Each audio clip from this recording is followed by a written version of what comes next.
Right. We're Take back. Two. Okay. Right. Hey, Blake. Weird. Hey, Frank. Sorry for the Rodney. little hiccup, y'all. There's always something new with software updates and all that stuff, so you never know what's Right. learning on the fly. So, Here we but go. yeah, Blake, Yay, thanks we again got for it. joining us. We appreciate it. It just popped up on the stream. We back. Okay. So Crazy. we are lucky enough to have Blake here today. Yes. So He was a PQ champion, not only a PQ champion, but also the SCG Atlanta 1K tournament winner. champion there Champion, too. yep. Double So, champion. double champion. Where are all your And- crowns, Blake? I don't see you know. wearing your crowns. That's right. They're around. You get to see one of them. I always use the play mat because that's always fun. But but the one I always liked to use before that was kind of worn out anyway, so it was convenient timing. That's right. He doesn't love a good play mat. And you topped 8 on the Oh, last yeah. day, too. We had yeah, he did. lots of stuff. So we have Friday, let's see, he made the top 8. Mhm. And then he won the top 8. Mhm. And then he came back Won on Friday, yep. Sunday, was it? Sunday, he Sunday. also not just made the top 8, but you won your first round before we chopped in the top 4, right? We split the top Yeah. 4. Yeah. Yeah. Were we supposed to play again in that top 4? Is that what it was? Yeah, it was us. Yeah, we would have been the next match. It would have been you Yeah. and me. But what's funny though, one of us would have been in the finals though on Sunday, which is cool. Just so Yeah, that would be- that's a pretty good run we had this weekend. So Yeah, it was. I can't complain about the results. Both of us, and there were several that did well multiple times, like Alex did both Friday and Saturday. And then Josh did. Josh Everly, Yeah. right? We Yeah. had him on the show yesterday. Mhm. That was great having him on. I may have missed him, but those are two. I didn't play against Alex, but I did play against Josh on Friday and Saturday. He got his revenge Sunday. It's like I beat him in Swiss on Friday, but then he brought Han, and Han did what Han does sometimes against Sabine, and completely bodied me games 2 and 3 in the Swiss rounds on Sunday. Yeah.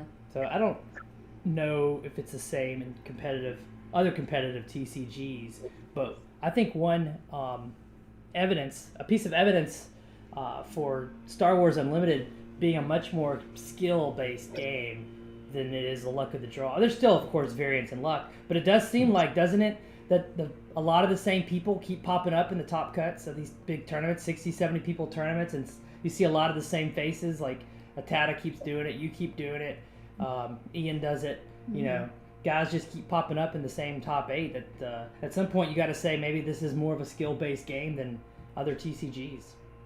Well, I think it's a lot more because you get the direct interaction, right? Like Magic's a turn-based game, whereas in SWU we alternate actions. So you're without having to play, interactive spells per se like you would in another game. You're just trading off actions. So your removal can be units. You can swing with units. You can. I just feel like there's a lot more interaction on a turn-by-turn basis in this game. So Right. yeah, and it's true. Like even from our top 8 Memphis that you were in as well. 2 of those guys top 8'd or top 4'd a PQ again in Lincoln, and one of them won. Was it the Ethan, the Boba Yellow player from Memphis, played Cad Blue, which looks like a fun deck for people that enjoy that. That one in Lincoln. And then, so yeah, they're the same players over and over again. A lot of the same. A lot. There's also room for. There's always plenty room of. for I was new going to people. say Saturday there was quite a few different people in the top 8. Yeah, but there are So, also yeah. people that are usually in the top 8 too, like George Hudson. Yeah, People who are making top. It's not like he's never been in a top cut before. Right. I'm not saying there isn't like room for new players to emerge, but it does give me confidence that the designers of the game have done a really good job of making it skill based when Right. so many of the same people pop up over and over again in the True. top cut. Right. It's encouraging because we want to be playing a skill game, right? Right. We don't want to just like, oh, you top deck a Luck. Rebel Assault, Luck I of the guess I'll roll, lose. yeah. Which Yeah. sometimes the Green Sabine mirror feels It that happens. way, right? Who gets initiative first? Sorry. Who draws the first Fleet Lieutenant? Right. Yeah, Who I think I draws said that. Sabers first. Yeah. Yeah, I think I said that in an interview afterwards. Like, so how does this Sabine mirror? How do you all feel about that? And my response was, nobody likes the Sabine mirror. No. Nobody likes it. It's a toss up. Did you draw your Rebel Assaults, Fleet Lieutenants, Dark Sabers, and Wing Leaders in whatever combination helped at the time, or did you not? Because if you didn't, you lost 100%. Like, there's no. It can be just a blowout either way pretty quick. It can snowball out of control. So against equally skilled pilots with the deck, because Rebel Assault's where it's at. Obviously, I've been playing. You try to play to it in that match if you can, and it happens or it doesn't. So we'll get to the deck tech part in a minute, but I kind of wanted to take umbrage with your comment amongst equally skilled pilots. One reason that I've hesitated to commit fully to Green Sabine is that I have felt like at times the mirror does not reward skill, and maybe today you're going to help me find some play lines today as we're going to go deep into the mirror. But oftentimes it does feel like even a lesser skilled opponent of mine might draw their Saber, Poe, Rebel Assault on curve, and if they do that, I just can't outplay that. I mean, that's just the line, and what do I do? Right. But I don't like that feeling. I want to be in a deck that even if I see the mirror, I'm like, I know some lines here. I can look at the board state and go, okay, that's the line to get through this hot mess. But with Green Sabine, it just so much feels like, that, okay. Yeah, I mean, you are correct. Fleet, in that. Saber, Poe, Rebel Assault, GG. That was fun. You don't have to go to Poe. If it's Battlefield Marine, Wing Leader, Dark Saber, you've probably already lost too. Yeah. Right. But that's the line in the Sabine mirror. That if you can't interact with that pumped Battlefield Marine through your own pumped Battlefield Marine or Sabine or something like that, or a Fleet Lieutenant, like that game's a runaway. Yeah. Right. So that's one reason I haven't committed fully to Green Sabine. And I've gone back actually now to playing some Blonde Sabine. Blonde Sabine, yeah, right. of course. We're playing a lot more mirrors of. I mean, this weekend. Well, only because you and Titanic were there playing that. We're all in the same. And Michael was playing Blonde Sabine. That's right. And that's all from Ryan, Rebel Resources Patreon. Yeah. But Blake, you emerged on the scene when we met in Memphis at the Memphis PQ. We both made the top cut at that event. I got smashed by a guy that went on to win a PQ. Freenom, is that how you say his name? Mm-hmm. He won a PQ last weekend. He smashed my Green Sabine. I was on Yellow Sabine then. He smashed me with not a Pout Blue, a Boba Blue. Yeah, a really, really interesting Boba Blue. It's frustrating because I lost game 3, and as soon as I finished the game, I realized the play lines I took because it's not a match. I didn't play any Boba Blues. Yeah. I was like, this is so fresh. It encourages people to find these off meta decks because, as skilled as I could be at the game, I just didn't know the lines and didn't take them. Yeah. And so I'm out of my PQ, but happy to see Blake. You just smashed through your half the bracket. Tell us about let's start with your PQ. How'd that go? Tell us about Memphis. Congratulations. Well, yeah, thank you. I thought I'd wasted a trip. I didn't have anybody going with me, so it was just me. And then round 1, I sat down against at table 1, where I belong, but against Mono Blue Iden and just got absolutely bodied. Like it was not a match. Game 2 was kind of close, but not really at the end of the day. And I was like, well, that's cool. Let's start this 0-1. And then just proceeded to submarine the rest of the way to top 8. It's actually an inspiring story. Next time someone I know or me loses the first round of the day, just be like, hey, Blake won a PQ after winning losing the first round of the day. So it can be done. I think it helps take the pressure off a bit. And this was mentioned in the KTOD podcast, talking about how you handle losses and such like that. And a lot of going through a long tournament is figuring out how to dial back the pressure on yourself as you're going through. Because that's I don't watch other matches, especially I really wanted to watch, and I'm going to go back and watch your and Alex's top 4 match, but I just didn't make any decisions. I didn't want to think about making decisions for anybody else to kind of even it out. But things like that, it just took the pressure off. I played against the lower bracket. It was a lot of fun. Had a lot of fun opponents. We just chatted and talked, which is another thing I really like about the community in this game. Is we just had a great time playing through matches. I played the complete rainbow of Boba. I played every color of Boba through that Swiss. Then it started getting real when I played against Pope Louis, and about round 5, I think I was like, oh no, this is Sabine mirror. Oh no. And then I drew right, and he kind of bricked game 3. Then I played against Boba Green, the boogeyman, and that one went well. I knew pretty well how to play it and hope they didn't just draw everything. And then that was the Swiss. Ended up 6-1. I don't remember what seed it was, but I knew I didn't want to play against on 1 yellow I know I don't like that against a skilled opponent because that's not a favorable matchup because they have cunning and cunning's really good. Yeah. But Especially top when eight. there's more than one. Oh yeah, it's not good. Right. Then top eight played against the Mirror as a group of guys that this was their first TCG, and I think out of the 3 or 4 of them, 2 of them top 16, or 2 of them top 8, and 1 of them top 16, which they had so it means they had a really good run. But opponent bricked game 3 again. Still almost won. I know because Green's out, and he still was 1 action away because at this point I'm on the non-Darksaber version back then. We were on at the end of that PQ season. We were on the non-Darksaber version, and he had Darksaber and had a Rebel Assault and almost killed me, even with not even playing turn 1. Yeah. So I mean that was even close. And then I played against don't remember his last name, but it's easy to remember his first name. His name was Blake in top 4. Mm-hmm. Playing against Krennic Green. Went 3 matchup. That should be a good matchup for you. It is. Mm-hmm. It worked out pretty well. His draws were so-so, mine were so-so. It was a good back and forth match, 2-1. I ended up last game. He drew 2 Snokes instead of a super laser and a Snoke, and I was able to fight through and kill the Snokes and then win the game. Wrecker. So Wrecker's great there. Wrecker's how you do it. There. Then that took me to the finals against Nick, who also top 4'd that Lincoln PQ that Ethan won. Your opponent from the top 8. He was kind enough not to draw cuttings against me in the match. Game 1, I just had everything, like the exact lineup on everything I want with Han, being able to control the board. He plays a Falcon later on to try to catch up. I have a Bright Hope. He doesn't have a Surprise Strike to just immediately kill through it. That game went pretty well for me. And then game 2, he made a big Ezra real quick, and this is something I kind of had a problem with Han 1, and I like Sandaris. They're fantastic. They do swing the damage race pretty quick because they deal 3 and restore 2. Yeah. But my downside with them early is you can't control the board with them. They don't take outside of this build with the General's Blade. They don't take any of your pumps. They don't get Rebel Assaulted. They don't get Fleet Lieutenant. They don't get Wing Leadered. None of that happens. Yeah. So I almost think that's bad turn 2 play because you can't be control like you need to be against that deck.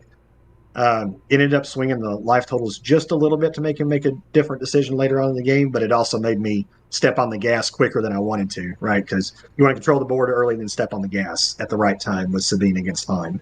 And I just had to do it on like turn 3 because I couldn't kill his Ezra in any way that was reasonable, and got there with 1 action to spare with a 4 cause that went Poe for 8's what did it. Yeah. Poe for 8's what really got there. 4 cause is just what ended it. But being able to swing and kill a 5 power unit with Poe on an ambush and then untap and swing with him, that's what really got it there. But for a cause, it was feels like that's the card that should end some games for fun. So yeah, for sure. So you mentioned a few times, and congratulations on your PQ win. We were not on Darksaber. We are now on General's Blade. Oh, yeah. Tell us, Blake, who is the we you're talking about, and why are we wearing our KTOD shirts for this interview? You're supposed to pull me in to wear my KTOD shirt. Oh, you look great. So, the KTOD Discord, there's a bunch of, it's a great resource, great community, lots of people talking competitive SWU. Obviously, the Sabine Green thread's the one that I live in. It's the one that's got the most action. I think there's been 27,000 messages in this deck thread. Wow, that's insane. Started. It's just an insane number of messages. Like if you missed, if you were Atlanta and just didn't look at it this week, you'd probably be 1,000 messages behind right now, just because of and it can go through the results. But there's just a ton of people in that thread. Justin and CJ from the KTOD tournament team are probably the two ringleaders for the most part in that group. There's a lot of people that have stepped up to contribute more into that channel, but we'll go through there's been, I think Justin's list that's in the Discord has gone through 15 iterations in 3 days. Wow. Yeah, I mean, if you're not playing it, you got to know how to play against it. So that's for sure. Yeah, it's like you've got to. We go through iterations, ideas, circle back to old ideas that were bad at one point because one thing about this game is as fast as the metagame evolves, things that were bad a week ago may not be bad now, or things that were good a week ago are not good now. And So meta dependent. This list is a perfect example of it, to be honest. Yeah. And we'll get to the list because I wanted to say, kind of pair it what you're saying, in that after set 1, I didn't like Blonde Sabine at the beginning of set 2. For most of set 2, I went back to it at the very end. Yeah, both of us. But we liked Green Sabine because of the work Justin and CJ had done. Well, and we have Sabine. Pose and Wreckers. And right, there's a lot of stuff you got in set 2 that was stuff, so good with ECL. Right. So I actually switched from yellow to green, came into the KTOD Green Sabine thread, and I just started absorbing everything that Justin and CJ were doing. I know Tata and even Michael Carlock had done the master class from set 1 on Green Sabine. Blake, you're very active in that thread. And if you remember, I had a big run at SCG Tampa playing Green Sabine for 3 days. Had a crazy 3 days there with a lot of success. That was only because, though, I was in the KTOD Discord inside the Green Sabine channel. Trying to absorb all the wisdom you guys kind of pioneered for me. So I just want to parrot what you're saying, that it's definitely worth it if you have a particular deck of theirs that you want to get involved in. Green Sabine's as good as any of them. But there's tons of other deck threads, for whatever you're interested in. I know the Han Yellow thread's very active. There's several of them. Django Red, obviously, especially when people have got their decks they like to play. There's tons of deck threads. A lot of them are very active. Obviously, it's a little loaded talking about the Green Sabine ones. It is the most active one by a significant margin. But so let's look at it. You want to see the deck? Should we talk about it? You want to do a little deck tech for everybody? Let's see. That sounds good. Yeah, look, we even have faces this time. We're ready. All right, so there's a few interesting cards you have in your deck that I have questions on. So tell me, it looks like you did get it, like as you were alluding to earlier, a little bit off the Rebel package here. Yeah. A few non-Rebels sneaking in. Just a couple. That's the this started really as an experimental list. I only planned on playing it Friday just to kind of try it out. Just some learnings that we'd had throughout the week leading up to the event. Quinlan was a pretty tough match, and it kind of struggles against suited up leaders, which several decks do. So the idea was is kind of marry that with another idea, which was we wanted to go kind of wide early just because of all the Tarkentown decks, which Quinlan is one of those. So, Django, Quinlan, Cad, maybe we can go wide and kind of dodge getting just completely blown out every turn. So you have 15 first turn plays, it looks like. Does that sound right? Yeah. Yeah, it's a much higher than I'm used to playing. That was very different for me.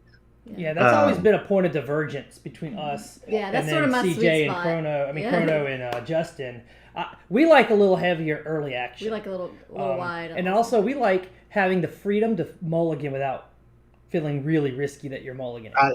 I did notice that I got to be a little more aggressive, and I should have been more aggressive at certain times, but I did get to be more aggressive mulliganing with this deck since I knew I had 15 turn 1 plays. Even if you end up only on a 1 drop, that's better than not playing anything. Because you had been especially in previous like KTOD list, it's been down to like even 13, even 12. Okay, I mean 12, 13 sometimes.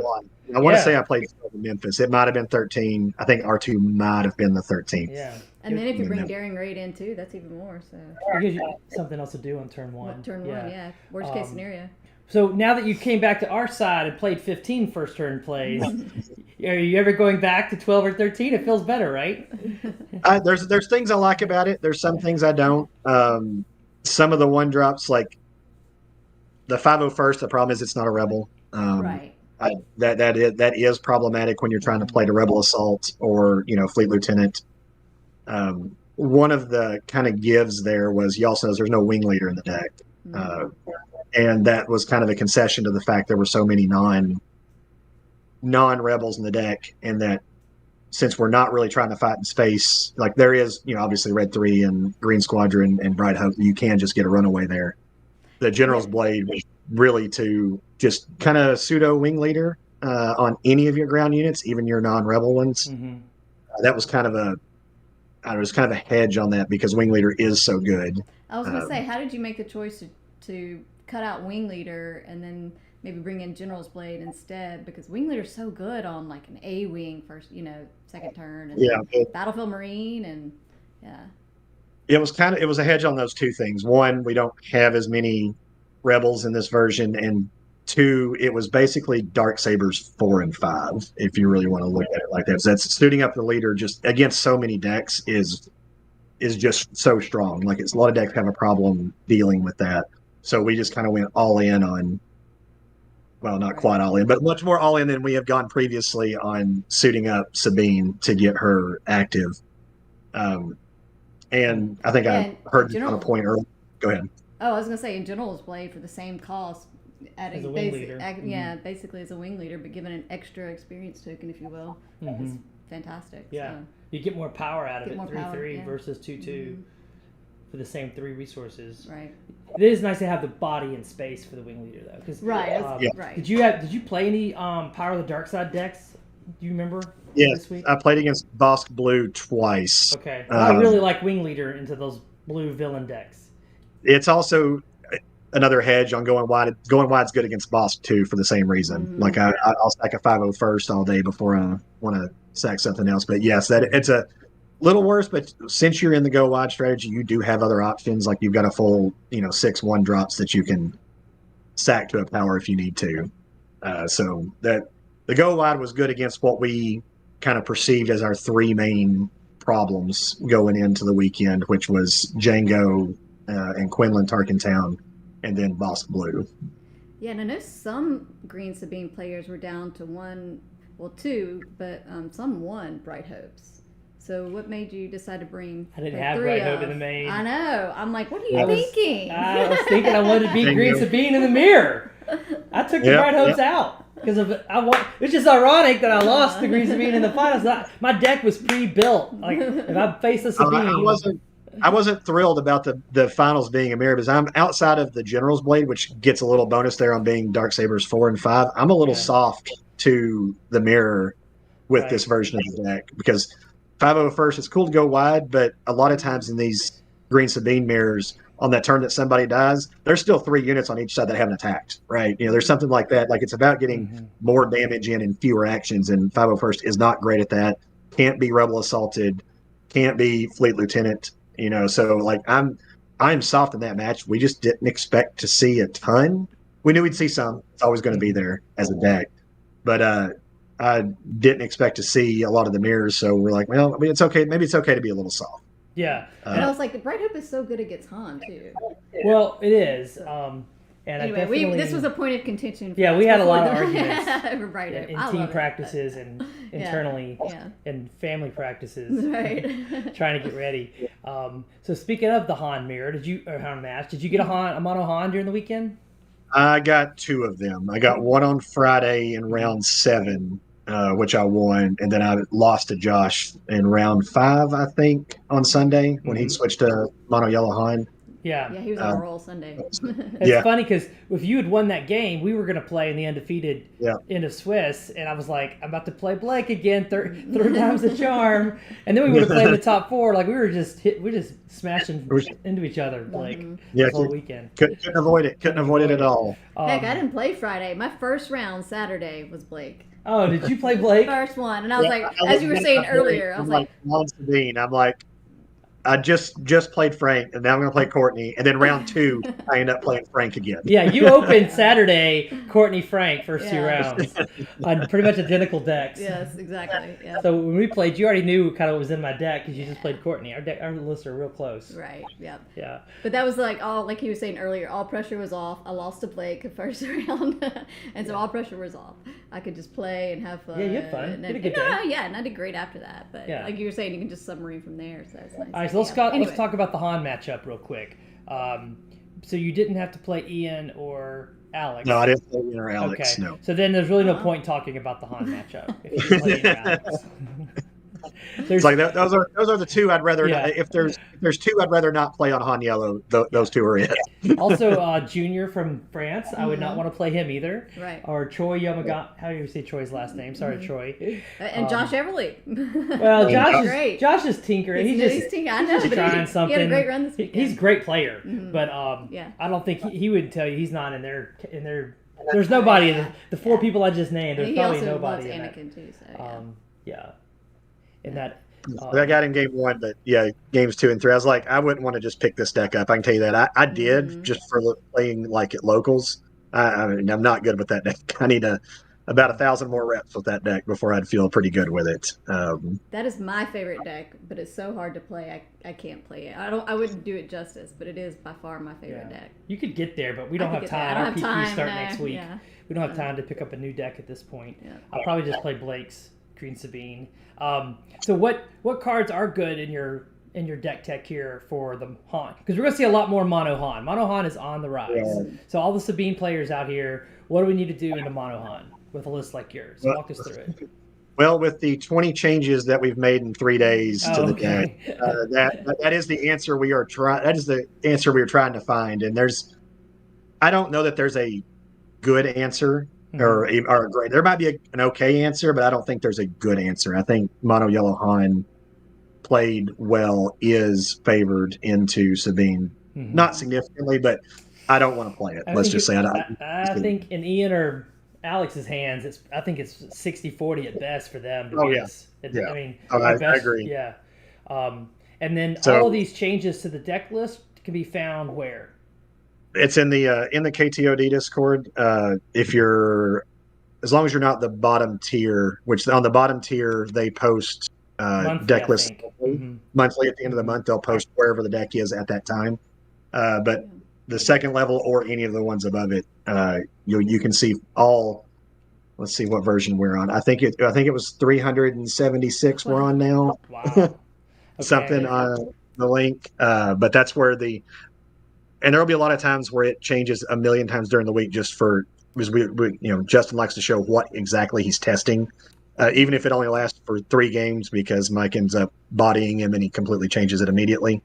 You'll see those changes throughout the week, and he'll try to get it steadied up before the end of the week on where he'd be if he was playing that weekend.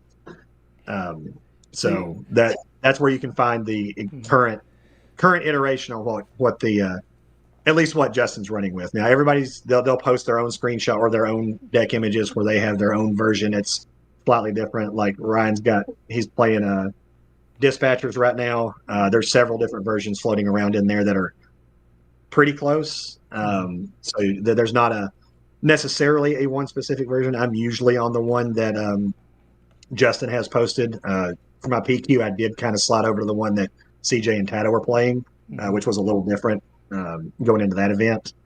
But you can always find the updated lists in the Discord there, depending on your tier. And even if you're on the lowest tier, you'll get them once a month on wherever the deck is at the time.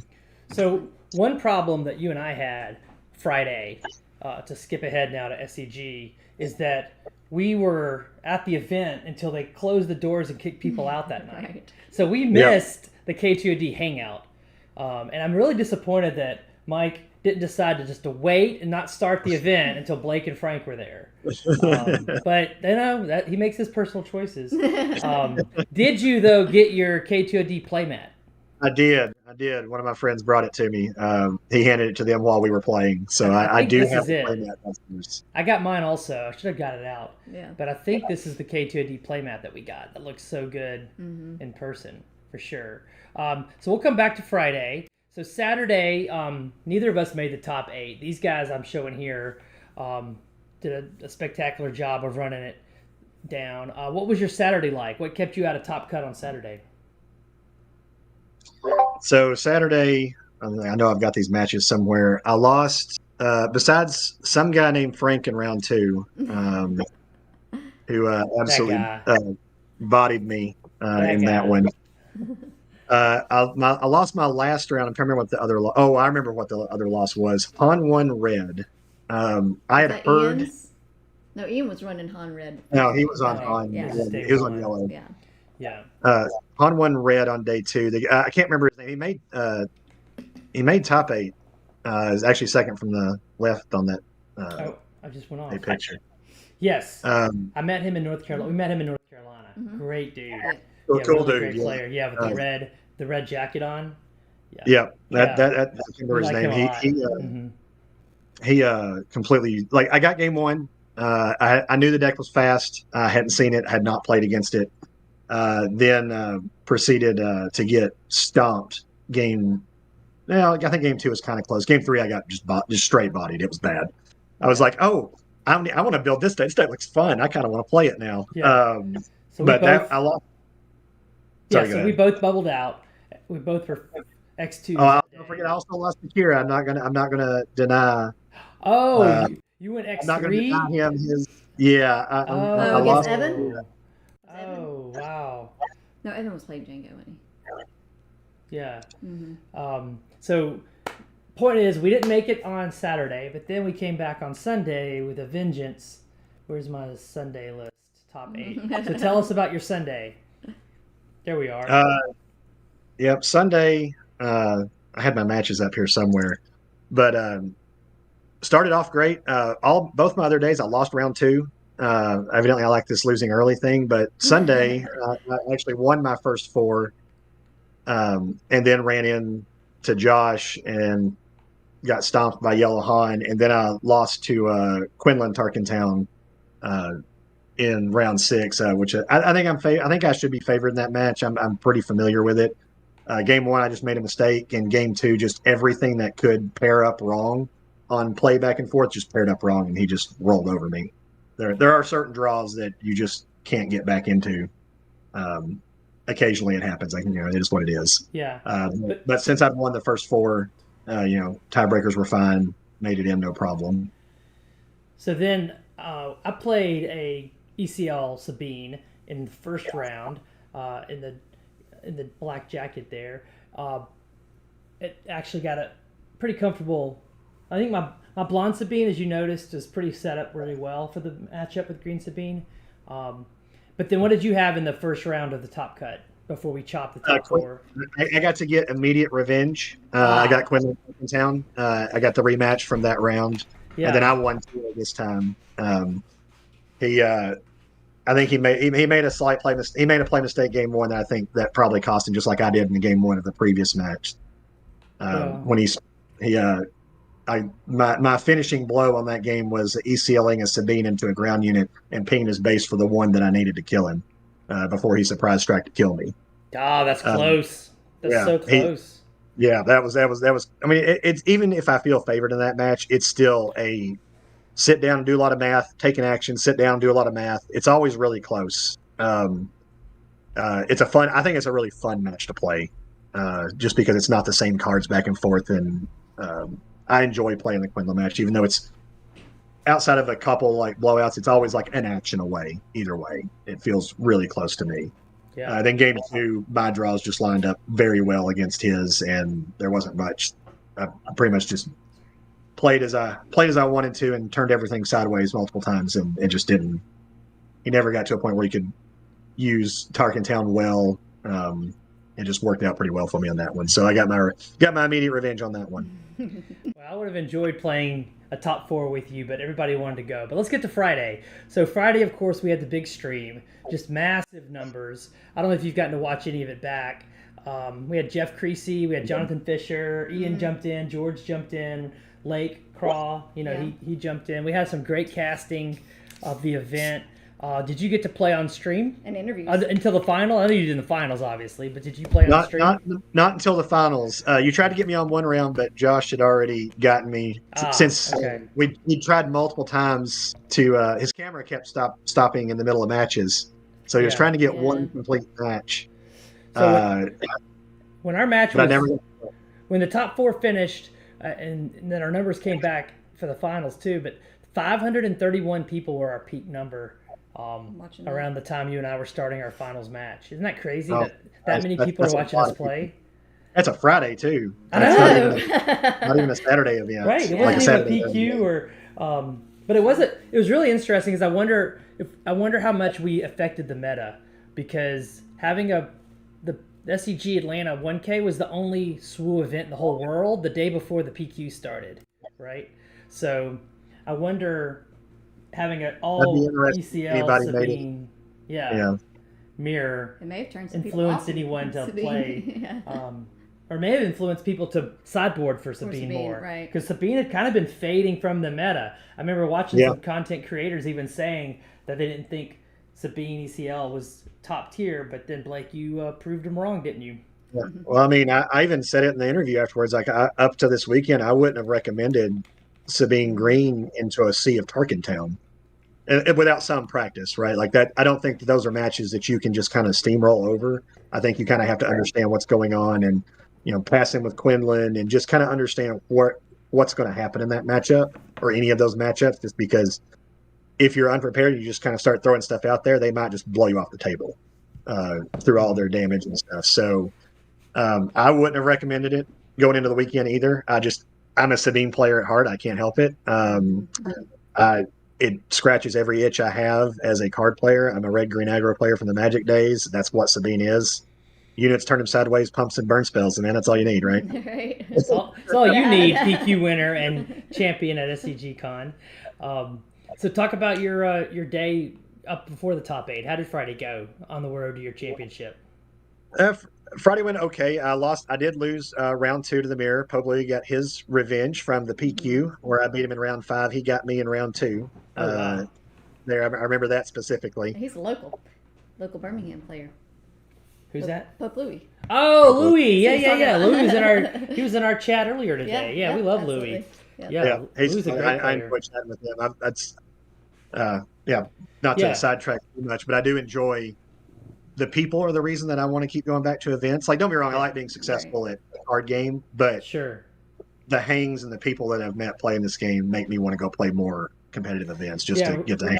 We're gonna have to get you to Birmingham, Blake, because you're not far from us, right? What are you, a 3-hour drive? Not even? About 3 from Birmingham, yeah. Yeah, so we'll have to find a big Birmingham event to get you to come to.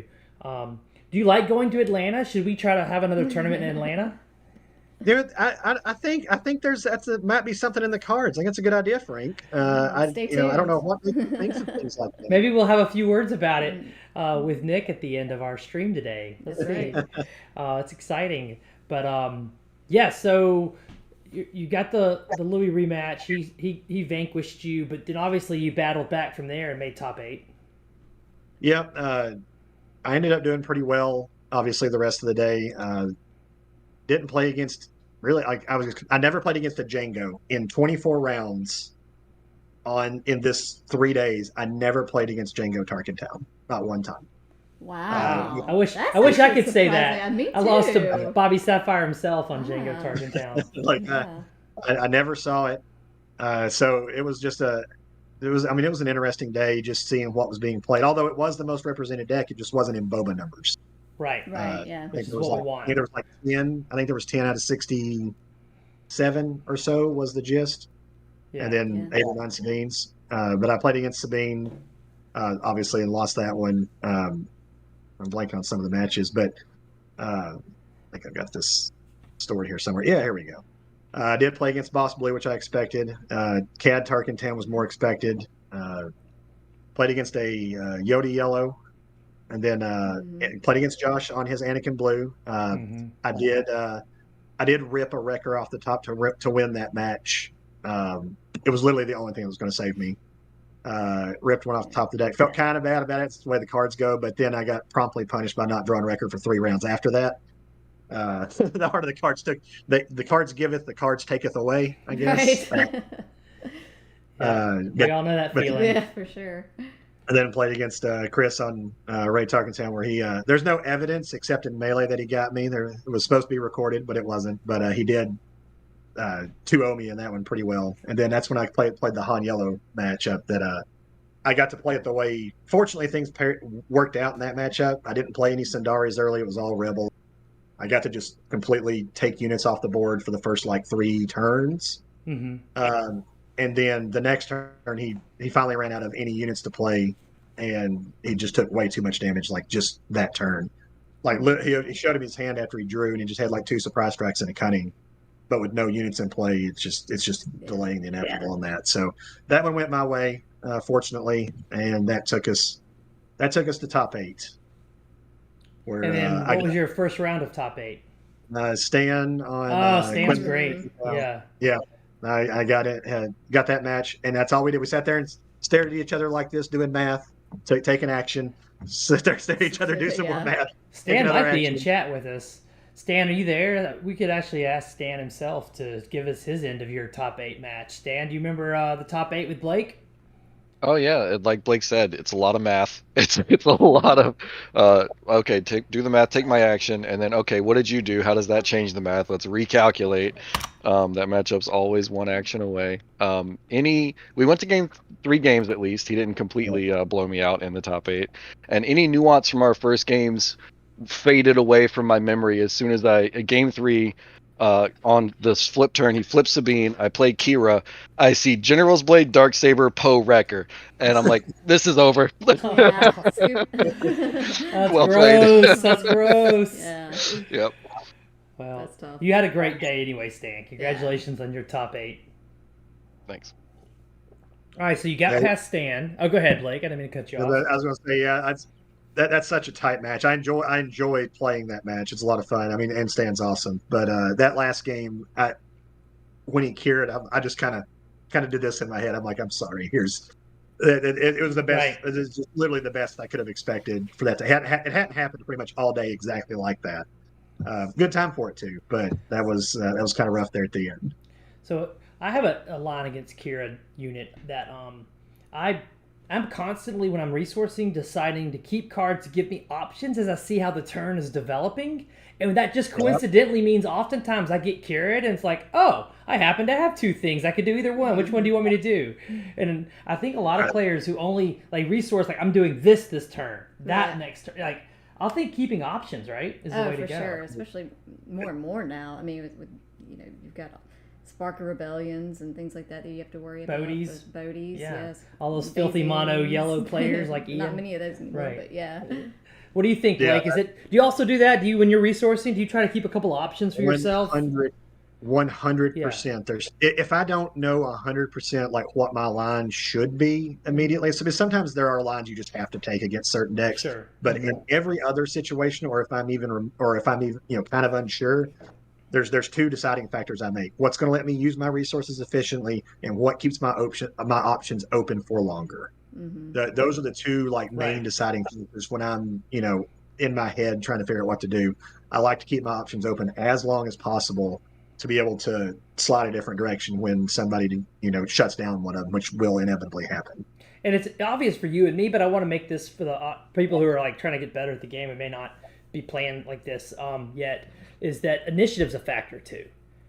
Huge. Yeah, especially when our deck. If I know I have first action and my first action is Fleet Lieutenant, I don't have to keep another 3-drop. I don't have to have any other option. If I know my very first thing I'm doing is that, then I can just resource just to keep that 1 3-drop. So. Yeah, or keeping multiple options on 4. I know there's answers to Darksaber or General's Blade. There's you'll keep 2 forward. You'll keep a K2. Or a Bright Hope or something, if you suspect they may have the answer, because if they're completely telegraphing an answer, it's better just to keep progressing your board. That's where we got to in set 2 at the end, was just not even play Darksaber, just focus on progressing your board more than anything else and keep going, because the game's very tempo-y right now, so you can get blown out with an upgrade at the wrong time if they have it. So yeah, for sure. Good. So that was your top 8 match with Stan. Then what you hit in the top 4, because my top 4 match, as you know, went on epically for about 2 hours with Alex. I'm going to go back and watch it, because I know better than to try to fill my brain up with other people's decisions to try to make. So I didn't watch it, but I really want to watch that matchup. Alex definitely had some lines I think he could have taken that would have snuck out a win for him, but it's so hard because by the time we played our final match, Blake, what was that, 10 matches we had played on Friday? Yeah, I mean, long and everybody's tired from traveling in on Thursday. Of course, we at the Bothan house had too much fun Thursday night, if you know what I mean. So I had that with the 10 matches we played. Setting up the stream. It's a little bit of a hidden advantage for Sabine, in that we often get breaks between our rounds. You say? I don't usually watch, especially when it's going to be a long day like that.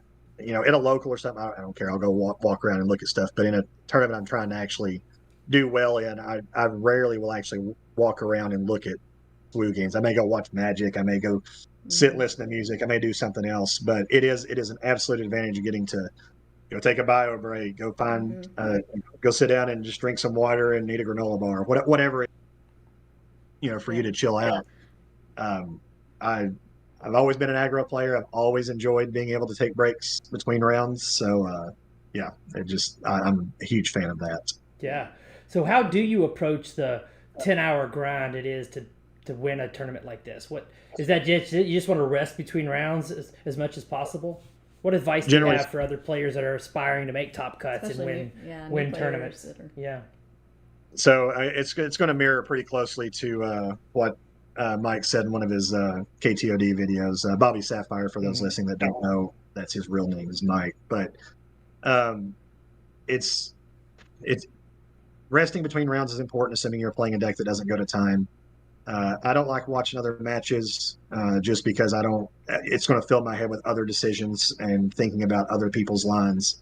I don't like to do that. I like to step away and just kind of clear my head, whether that's listening to music or playing some other random mobile game, whatever it is. I always like to, I'm not a big breakfast eater, but I do eat breakfast on tournament days because I don't know when I'm going to eat next. That's right. Yeah. Good advice. So I do always eat breakfast on that day. Not a real big, heavy one, but I make sure I get something more than just a granola bar in. I always carry a water, some sort of soda, and granola bars with me on the day. So I prefer to drink mostly water, but I like getting a little bit of caffeine, a little bit of sugar going for your brain. I like doing that, and then I'll have a couple granola bars throughout the day. But it's mostly about just coming back down. Like you get in a game, you get into a real high stakes game, and then you're up here, but you can't live up here for 10 hours. Right. Like that's just not how it works. Like your body can't, or at least my brain can't. I'm getting older. My brain does not do that anymore. Like I can't live up here. Right. I've got to bring it back down to here in between rounds, and then lock in, and then it kind of goes up throughout the match if it's a difficult match. So yeah, I try not to almost no sleep Thursday night because we got in late. People were putting stuff together at the end, and then didn't get much sleep Friday night either after this because somebody made us play until 10:30 or whatever it was. And go out. My fault. You would have split. I'm not. Anyway, we won't get into that sidetrack. I don't know if Jonathan Fisher is in our chat or not, but I wanted to get a little bit from Jonathan before he goes back to work, if he's here or not. I don't know if he is. But the casters had a long day too. I mean, they did a great job. Jeff, and then of course Courtney and Jonathan. Ian helps. Jonathan, what was it like? Tell us a story about what were y'all whispering for this finals match? What happened? ASMR finals.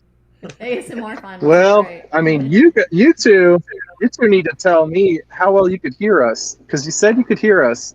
The whole room was completely empty. Right. It was so late at night. Yeah. So you guys tried to put headphones on, but you could still hear us, right? Occasionally. Like, I heard one comment about, I don't know if Frank should have pinged there or not, and I was like, I hate that I can hear them talking at all. Like, I never got any information, but you just don't want to hear anything from the casters while you're playing, right? And they were trying to be as quiet as y'all did a great job. Yeah. Oh my gosh. I'm not complaining. And we were y'all behind fantastic. a big screen wall, so, but yeah. The place was just empty. We were leaning in, whispering into the mic, doing ASMR stream, and it was fun. Drop from the entire opposite corner in that place, right. like it was empty. Yeah. It's just a big concrete cell block, basically. Right. We're in. The sound and the acoustics in there was just amazing. Could have had a concert. Yeah, it's tough for us because Jeff and I, like when and Ian, you put me, Jeff, and Ian together, we just get excited over everything. So something happens and we're like, oh man, oh look at that. Oh, should he have done this? No, that was right. We're just super excited, so it's hard to keep ourselves quiet during that. Well, we completely get it. We appreciate y'all helping out with all the casting. Fantastic. Yeah, I'm sure Blake, you appreciate the casters putting the effort in for our match. Yeah, no, that's a long day of castings. Not going to sit here and pretend it's easy just to go, fill time, and there's so much to casting that people that don't actually, I don't do it. I just listen to people that do it. And they do it and understand there's a lot more than just sitting here talking about SWU. Yes. That's the easy part. Sitting here talking about SWU is the easy part of that process. Yeah. It's filling empty time. It's figuring out lines and stuff like that, or for decks you may or may not be familiar with. Like there's a lot more that goes to it. Like pre-work, like I'm playing all these different decks, or at least getting familiar so I understand what players are trying to do. So yeah, they don't I give us listened any breaks either when you're playing. No. Yeah, I listened to the finals. I think that night. It might have been the next morning, but yeah, it was hilarious hearing the other side. Yeah, we listened to our whisper cast. Yeah, the whisper cast. It was hilarious. I loved every bit of it. And Frank, if you haven't had a chance to listen to it yet, you should go back and listen to the commentary. I did. Nonstop listening. I did it. I re-listened. I couldn't. It took me a few days before I could drag myself to make myself do it. But I did this morning when I was out running. Yeah. I get up and exercise in the morning. I listened as I was running and I almost fell asleep because they were whispering to me. It was so pleasant, so soft. I may have to put it down as our go to sleep music. There you go. Oh no. Yeah. So Jonathan, great job casting. I know you got to get back to work. Yeah. And Jonathan wanted to be here for our big announcement we have at the end of stream today. So That's right. are you? Oh well. Are you gonna miss it, Jonathan, or you can't come back? I'm gonna miss it. All right. Good luck. All right. You can watch it on the video on demand. It's See not you guys. much of an announcement. We don't have anything big. We might do a whole show on it. We might do a special edition tomorrow. Next week. No, why not? Tomorrow? Okay. Everybody's snowed in. Okay, that's what we'll do for Jonathan. We're gonna do a special edition of Blonde Sabine tomorrow at lunchtime, just for an hour, and we're gonna do the big news of the battle at Beattle. Yeah. Is what it's gonna be called. Let's do it. Yeah. All right, Jonathan. So come back for that tomorrow. All right. See you guys. All right, enjoy your work. Bye. Yeah. Okay. So we've established that we're exhausted going into this final. We've established that you had a nice long break after your top 4 match while I was in the middle of the most Grandmaster chess level duel with Alex possible. Mentally drained, and now I've got to go play the best Sabine player I've played, Blake Edmondson. Right. Ugh. I was gonna say Alex was hilarious that day One too. thing about top 4, I got my revenge against Chris, but it did bring up another weakness of this version of the deck. Okay. There's he's on Ray Tarkentown. Something else about this list is there's no the fighters aren't main and there's no pathfinders, so Village Protector is kind of a problem for anybody looking at this list. So if you have a heavy blue hero meta, I do not recommend leaving home without those, at least in some number. I've got a couple on the board, and there were a lot of times I switched out like a couple 5-0 first just to go a bit bigger for the fighters and the deal with Village Protector. But just wanted to mention that's a one thing for anybody looking to pick up this deck. I highly recommend going up to probably 2, at least. Man, I want at least 3 or 4 of that effect in the 60. I mean, Sabine does it too, right? Sabine does it, but not against Ray because the Village Protector gets up to unless you kill it immediately, it's a 3/3, or it could be. So a couple of quick questions. So I guess you have talking about the sideboard here real quick. So you had the Daring Grades, I'm assuming, for Django's. Yeah. And then Wolves for like the raid decks. All the blue healing. healing. And Boss for that. Anything, those control healing decks. And, gross. Right, and of course you just discussed the Fighters for Freedoms. So I'm surprised you have one of Disabling Fang Fighter. I guess maybe, and plus, especially if you're going to have mirror matches, which we didn't know, like you were saying on the stream, you didn't realize you were going to have, as much green. So Confiscate's better in the mirror because you get to play another unit with it. Right. We like Disabling Fang Fighter against Bosk a little bit more because it's a unit plus killing a bounty. Like it gets extra value. But that one, yes, I brought it in when I knew they had Dark Sabers, but you'd probably prefer Confiscate there. But we did have it in there mainly for Bosk to kill a bounty and put a body in play. Was that. So yeah, we weren't expecting this to be mirrors. This deck was not. That was not in mind. Yes, you still have Rebel Assaults because the card's great, but that was not on the mind when this version of the list was developed. Yeah, absolutely. That's a couple of quick questions about Sideboard. So we sit down to play. Oh, that's not it. Hold on. Is that it? Yeah. There it is. Okay. So we sit down to play.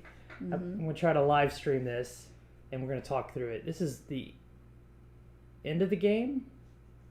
Yeah. End of game 1. Let's back up to where we started here. Hit play. Yeah. So generally, though, what's your general strategy as a green Sabine into a green Sabine mirror? What are you hoping to see in your opening hand? Yeah, win initiative, but I think I won initiative and still got beat. Yeah, I want to see Battlefield Marine I want to see Fleet Lieutenant, Wing Leader if I was on that version, but I'm not. And then you want to see one of the Sabers. You really just want to curve out with your best units at each cost. You want to use your ECL at the first beneficial opportunity. Sometimes it lines up that way, sometimes it doesn't. Or like game 2, we didn't use it until much later. But like game 1, immediately turn 1 because you played a Sabine unit. You want to this game can snowball, especially this match, so you want to take advantage as soon as you can. So right. that's generally how I approach this matchup. So I think I saw my hand for a moment. I wonder if we can back up and freeze it there, but we won't worry too much about what's in our hand. We'll just talk about the play lines we're seeing. Yeah. Here, I can actually speed this up and slow it down, I think. So, otherwise I'll be sitting here waiting too long. I'm on double speed. It'll be an hour game. Yeah.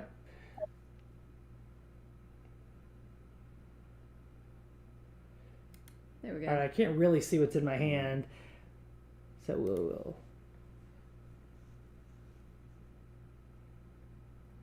All right, I opened up with Sabine unit. Okay, great line of discussion right here. So your opponent opens Sabine unit. You have a lot of things to think about as a Sabine player when your Sabine mirror opponent opens Sabine unit. Why don't you go through some of them? So for me, it's one of the units you can kill with a couple different ones. You can kill it with a Battlefield Marine. You can kill it with a Sabine unit. With your ECL. With your ECL. Yeah. If you're doing like we are, yes. So talk about that real quick. Where's your head at about how important is the early ECL in the matchup? I'm going to take it at every opportunity to take a favorable trade. Right. The first favorable trade I see with my ECL, I'm taking it. So, in my opinion, a better first turn play for me here would have been Battlefield Marine. Yeah, yes, it would, because at worst I can trade into it, so I'm probably just going to play it and not ECL. That keeps us even on the board. The only exception might be if your only first turn play is Sabine unit and I open Battlefield Marine. Now you're stuck. What do you do there? That's tough. Isn't that tough? That's if you play Battlefield Marine, I'm gonna, and I ran into this situation not in the mirror, but I ran into it in Quinlan where I had to throw my unit into it and just straight up trade because I was just going to get right. You had to go ahead and burn your ECL right off the bat just to trade. Otherwise, you're just going to fall so far behind. Can't get behind. Can't get behind in this matchup. Yeah. So I would, if that was the situation, I would ECL and straight trade into it. Yeah. But these are the hard lines that makes this game more skill. And yeah, I think you did. You took your free kill with the Battlefield Marine ECL. So huge because it completely makes the board one-sided. You have the board now and I don't. And then the only answer I could come up with for that is to use ECL to try to get it back. So you ECL'd first turn favorably, and then I took initiative so that I could ECL, I think, Pathfinder? I think a Pathfinder. No, not a Pathfinder. Peacekeeper, sorry. Yep, there it comes. Yeah. So what do you think about that idea of mine? Was that right to go ahead and burn my ECL at that point? Yes. 100%. I've been thinking about it, though. I think it is, because I don't think you can get behind in this matchup, because this snowball in a hurry. However, if I don't and just play it out, you can't kill it. You're a 3/1. I'm a 1/5. Unless I have a Fleet Lieutenant. Oh crap! Right. Yeah, and you always have Fleet Lieutenants. yeah, you're right. I had the ECL there, right? You're right. I think it was correct ECL here. Or now that I'm so far behind, maybe I play greedy. Do I have to play greedy once I'm behind like this? Well, it depends. You can only play so greedy because what are you? Your ECL targets after that are going to be like K2 is pretty good. You try to get to Poe or Rec, but you're probably dead. Right, not Rector for sure, but I could have maybe gotten to a Poe. The game's over probably if you don't interact with me favorably pretty quick. Yeah, so just to keep the board state semi-even. Yeah, so for the record, ECLing, you ECL'd 100% of the time. I would too, 100%. Your move, ECL, Battlefield Marine, kill Sabine unit. That's an absolute. For anybody trying to learn this matchup, 100%. No, there's no lines that's not right. Right. And then I'm having to now, on my heels, try to make up for it with my own come from behind ECL. So let's see how it plays out. Yeah. And also another reason too is you might have had a wing leader or like you said a fleet lieutenant, and if I don't ECL, then you could play for free, and then you went to space with a red 3. What do you? So for me, a red 3 is a backup plan usually on turn 2. Yeah. It's not in my hierarchy of what I'm trying to do on turn 2. Red 3 is not very high. It depends on the matchup, but generally not. I'm trying to play a 3/5 probably, whether it's a Cassian or functionally sort of a 3/5 with the Sundari, or even a fighters if you're on fighters. It's for me, it's usually Cassian or the Sundari, just matchup dependent on which one. Sometimes it's a 2 and a 1. This version can do that a little more favorably. You can play multiple units. I don't like it in this match with the ones that I have because they're not good unless you have rebels. So for this match, I'm definitely looking for I'm looking for a Cassian to just play out here. I mean, I had you had Sundari. A lot of times I had Sundari and I didn't have Cassian or something along those lines. But red 3 is not usually the plan unless for some reason I think the space lane's gonna be just free open and turn 1 was like an A-wing. All right, go. But one factor that makes it easier for you to play the red 3 is the fact I don't have my ECL anymore. Yeah, you're not going to explain that to the audience who doesn't know the lines like we do. So with both of you having ECLs up, or even one of you, the space lane is kind of scary with red 3 and A-wings because they don't, and even the X-wing if you're playing it, because they don't trade favorably into these. When attacking 3 power units, they all have 3 toughness and none of them die back. So it's just a straight blowout. Like you don't have to look at really the power and toughness like you do on the ones on the ground. On the space ones, all of those, like the red 3 and the A-wing, trade favorably into every other thing that's not a Bright Hope. And Valiant Assault Ship, but not in Green Sabine, not played in Green Sabine. We've had one floating around occasionally in the green list too. Not in any of these, but mainly you're looking at A-wing, red 3, X-wing, and the A-wing and the red 3 trade favorably into all of those with an ECL, and they live. And then most of the time people are on less units in space anyway, so maybe that was the only one you have, and that whichever one got ECL is going to sit there the rest of the game, chunking 3 damage and more if it's a red 3 with the other units. Just every turn, you're just going to take an extra 3 for 3 or 4 turns in a row, and all of a sudden you realize that was a third or a half of your life total, just from this random space unit that blew open the game with an ECL early. So that nobody could answer. Not a place I like if it's not answered, yeah. So yeah. But one nice thing is that for you is that you were able to get initiative because of the fact that I had killed your unit. So now with initiative, your first action is to flip Sabine. That to me is a tell. If I'm playing against you or anyone that flips Sabine that quickly, I generally suspect you're trying to saber it up. Like a dark saber. Sure. Generally speaking, yes. You can also bluff in this match because there's nothing you can't do any, especially with a Sundari in play. You can't do anything against Sabine. It can sit there. I don't ever have to play a saber on it if I don't want to, but I can go ahead and threaten it immediately. That another thing that's kind of give and take with Sundari on 2 is you can't threaten Sabine with it. Let me explain what you mean by threaten. Is that if this is a rebel, I could fleet lieutenant right now and kill your Sabine if I had a rebel on the ground. But because I don't have a rebel, I have a Mandalorian on the ground. Sabine is easy. I can't even rebel assault if I needed to. So you'll see it in other matches. Is a lot of other opponents try to pin Sabine through any number of ways. But in our case, in our mirror, there's not if you don't have a rebel on the ground, there's no way to pin her. So she can just sit there and hang out.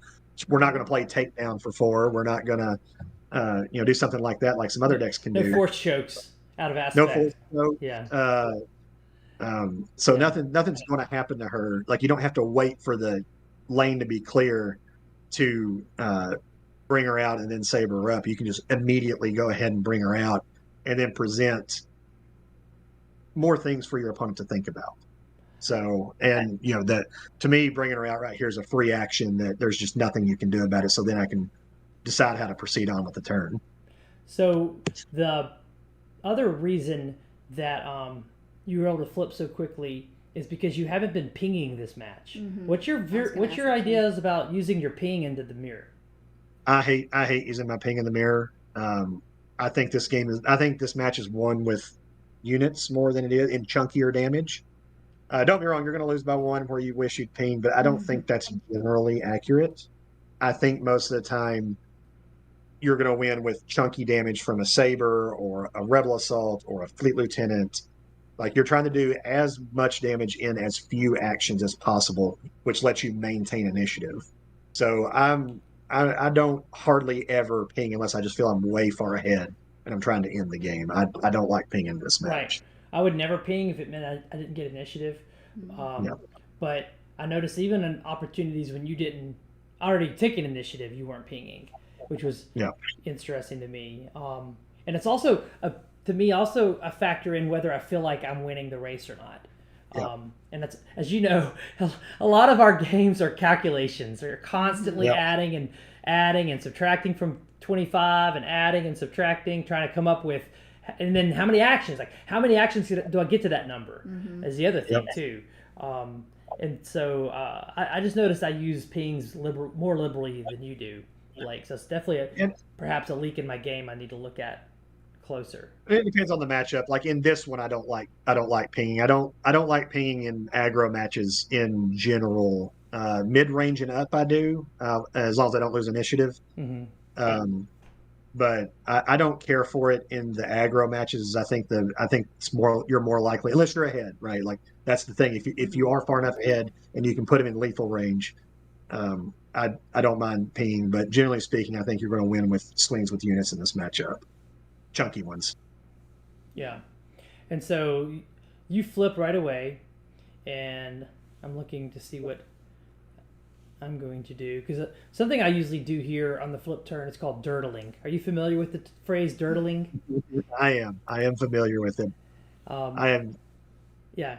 So I didn't dirtle because now that you flip so quickly in front of my Peacekeeper, I have to go ahead and get that damage in and the healing with the Peacekeeper, because the Peacekeeper is vulnerable, obviously, to an easy Sabine attack. I mean, I'm assuming you're sabering or putting some kind of upgrade on Sabine, but my first action has to be use it before it dies, right? That's a pretty common... Getting some damage. Yeah, pretty common line. Explain that play line to people who are newer to these Sabine matchups or playing Sabine. What does it mean to use a unit before it dies? Play the pieces on the board. So a lot of times in matches, especially against blue decks, this is huge against anybody that plays any sort of removal. Even if you're going to play something like a red 3 that would have given it one more damage, it's very often beneficial to go ahead and swing with the unit, sacrifice the 1 damage, because if it gets removed, now it did 0 damage. Yeah, like, it's better to get some in than none. I'm pretty sure if I'd go back and look, I probably swing. If I'm going to play a red 3, I'll end up swinging 80% of the time with the unit before I even play the red 3, unless for some reason they've played something where you know your lane's open, then you can play it that way. But a lot of times you're going to want to swing even if I've got a Saber, maybe at that point, if you don't attack, I swing with Sabine into the Sindari, ping for 1, then play a K2 or something like that exactly. instead. Yeah, sometimes it's one reason I think we talked about this earlier, that we try to keep multiple options in our hand when we're resourcing, because if an opponent makes a play mistake, you need to be ready to take advantage of it. And right there, if I don't attack with Sindari, you just free kill it with Sabine. Right. And it never attacks, it never heals, and now you need to have something else to do in your hand. You could still Saber a tap Sabine. I've done that before. But I do it later in the second game on a Sindari. Like, I mean, it happens. Like, you just there's nothing wrong with playing it on an exhausted unit. It's not ideal. But there's times it's going to be right. I don't want to I don't like dismissing options just out of hand because they don't sound quite right. You got to look at your game state and see if it makes sense at the time. But yeah, if you don't swing there, I free clear it with Sabine, and then I don't know if I have a K2. Maybe if I don't have a K2, maybe I do just Saber and swing into base. I don't. Who knows? But definitely teaching people that you play the pieces on the board before you play things out of your hand, unless it's action pumps like a Fleet Lieutenant or Surprise Strike or Rebel Assault. if it's not something like that, use what you've already got in front of you before deploying. Generally, is a good rule of thumb. Yeah. But you had the General's Blade. You were running what, 3 Sabers, 2 General Blades in this list? Correct. Yeah. Yep. How'd the General Blade play for you all weekend? It played great this weekend. It way overperformed for me, at least early on. It was a bit more of a known quantity. It was nice against Sabine having 5 dark sabers basically, but it was kind of a gotcha a lot of the times. Like there's times on 4 resources I would flip Sabine and they would just pass, and I'd go R2 or 5-0 first, and then they would, oh, okay, he's not doing that. Go do something else. I'm like, General's Blade, yeah. And they take 1 less damage, but they just took a chunky amount from a 6 to the face unexpectedly, and now they've got an 8 toughness leader that they can't deal with. And also the resource, having a resource up is another reason why you added the 1-drop Republic unit that I don't like. Yeah, it was more to go wide. Yeah, that's what that's really for. But it's nice with a blade, though. You could blade and still 5-0 first if you need to, so that's not bad. Yeah. You can play it, and it can carry it. Like since it's not a rebel, it can't be. It couldn't have been wing leadered if I had him in the deck, but it can carry the General's Blade. So with red 3 out and a sabered up Sabine, a General Blade, but I don't know how I don't know how anybody on my end wins at this point. Let's see what I come back with. Yeah, without ECL, this is pretty rough because you really need to be able to hoe or your own saber to swing into mine is kind of the only way to really deal with Sabine. I went wide here, just trying to get, but the game's over. I know you've won the game. I think at this point, I'm going to try to. Oh, look, there you go. You're the 5-0 first to round out your General's Blade. Were you running confiscates? This is game 1. I know. Oh, that's right. Yeah, they were sideboard. I definitely had some good sideboard, and you'll see I blow up a General's Blade in game 2, but with a Fang Fighter. Yeah, it was nice, but was it nice enough? So I think I claimed without attacking with Sabine. You wanted to take first action, to try to kill kill my Sabine. Because your Sabine is swinging for 6. Is that right? 7 with red 3. Oh, with red 3, 7, and I'm at 10. I can't go to 17. Wow. With your first action. I'm really, really, really behind once you put the General's Blade down, right? I don't see another line here other than taking initiative because I have a Rebel Assault. Yeah, you have to claim and clear the Sabine. There's nothing. You just straight lose to that hitting you one more time. But let's do the math. There's math here because I do have Rebel Assault. So let's do the math. If I had attacked with Sabine, you'd be at 7. And I'm at 10, but you have initiative. And I have Rebel Assault. Let's say I just race you with Rebel Assault. Because I have the Sundari to heal back to. So let's say you have initiative now. Neither of us have ECL up. So what's your first action? Is it to get the Sabine on the damage on the base while you know you can? 100%. Yeah, damage on base with Sabine, 100%. I'm going 7 to base. Okay. Immediately, which takes you to what, 17? So what's interesting is that 17, and you only have 6 more damage on the board. It's not fatal. I don't remember what's in your hand. It could be a Fleet Lieutenant though, and then it is fatal. But what if I then? Okay, so you're at 7 because we're saying I attacked with my Sabine. If I use my Rebel Assault, I could put you at 8 more. That would put you at 15. But then that would give you 2 actions. One of them would have to be a Fleet Lieutenant to kill me. Yeah, I don't know that I try to. Well, I'm about to go back and do the math, but what ends up happening here is the 5-0 first clearing the Sundari, and that might be my next action because that's a 5 health swing if I let you attack with it. There's a chance that happens. See, that would put me at, because if I let you heal, that puts you back to 15. Right. So your first action isn't. So you're saying now your first action would be to not attack with Sabine? No, Sabine's attacking first. No questions. So then, I think my first action has to be to use the Peacekeeper. Or Rebel Assault. I can't Rebel Assault with the Peacekeeper. Yeah. So but then the question. Can't. So if I go to base for 3, that would put you at 10, putting me back at 15. And we have the same board. I have a little bit better board and a Rebel Assault. Let's see. Can you do enough? 10, 18. Maybe I should have raced here. 21. I go to 21, I think. With the Rebel with Assault. your Rebel Assault with Sabine. So 3, 6, 9, 12, 13, 14. Put you at... I think I only got you at 8. Oh, I hit 3 last turn. Yes, that's... Yes, that 7 would be right. I'd be at 7 before you did anything if you hadn't flamed here. So 3, 6, 9, 12. Anybody, this is how Sabine play. This is what you do when you play Sabine. You're constantly doing damage math. Yeah. So 21 is where I'd be. 1, 2, 3, 4, 15, 16, 17. You'd be at 21. Wow. And then I would have initiative because the Rebel Assault gave me the actions.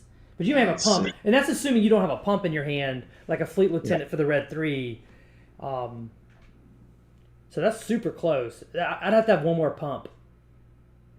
Which is really unlikely. I'm not sure what I have in my hand here. Yeah, we don't know either. I don't remember what's in mine either. But this is just showing you how difficult these matchups are at the highest levels. Like, should I have just raced you instead of trying to clear the board? I almost feels like I waited too long. I already had 10 damage on my base when now I'm gonna start controlling the board. It's like you almost have to be all in on a control strategy from the beginning or all in on a race strat. It's in these matchups, the player that wishy-washy, I'm gonna do some damage to the base, I'm gonna do some control. Doesn't it feel like that player's the one that loses? Yeah, it is, and I about did the same thing on Sunday on camera. If anybody can go back and watch it on Maclunky's stream against Finnick, against Crispy. I did not know what I was supposed to do in that match, and I about just got pummeled. I feel like I was pretty lucky to win that match. But yeah, there are times you switch from control to aggro, especially if Sabine against like Han 1 yellow. But in this match, I don't know. It can change in the middle. It's all about math. Right.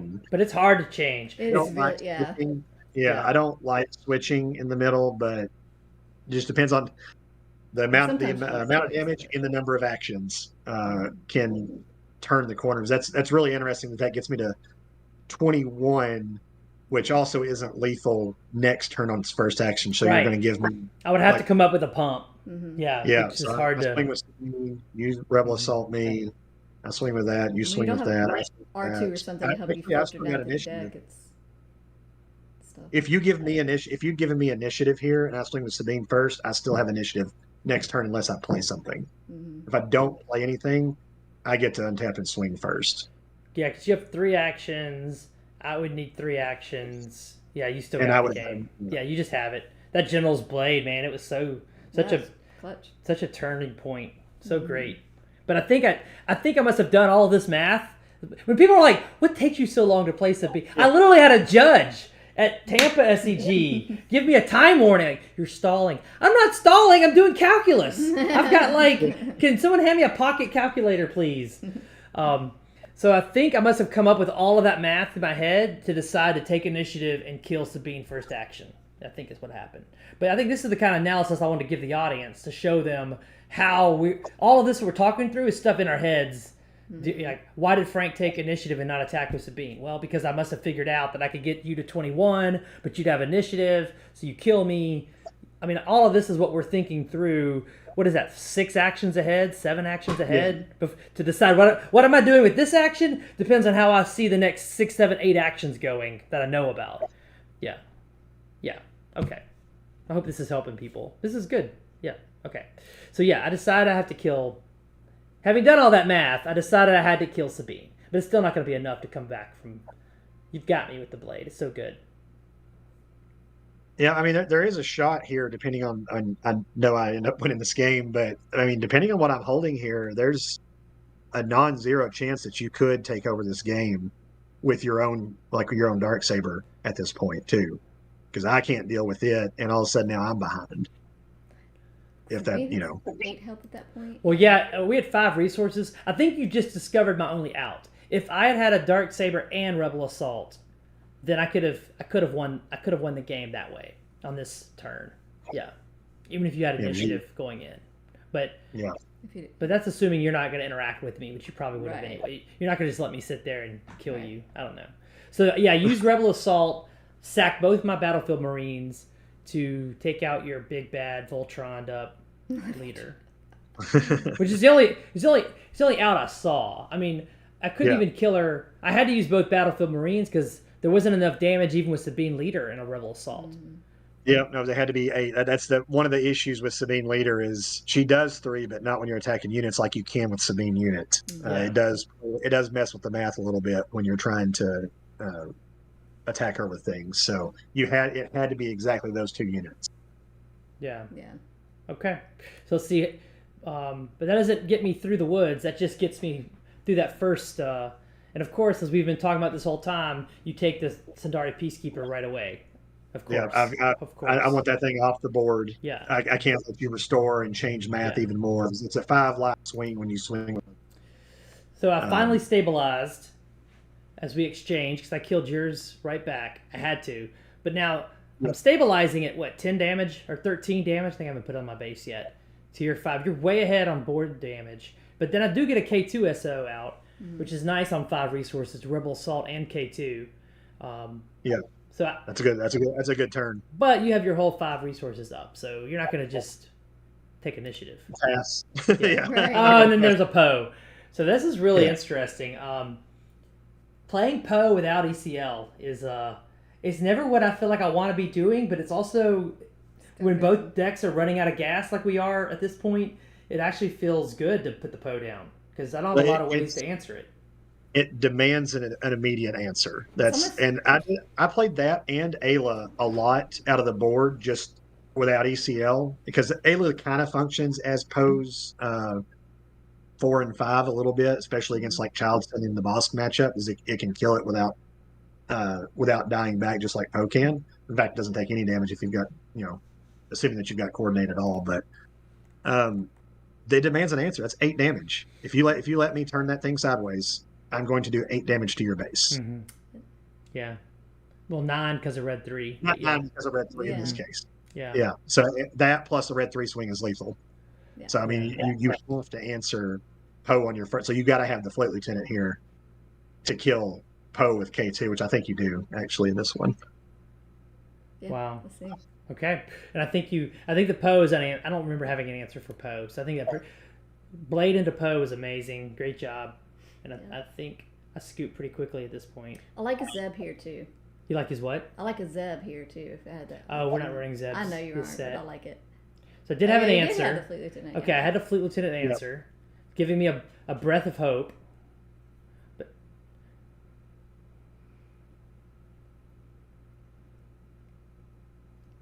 play out a Cassian.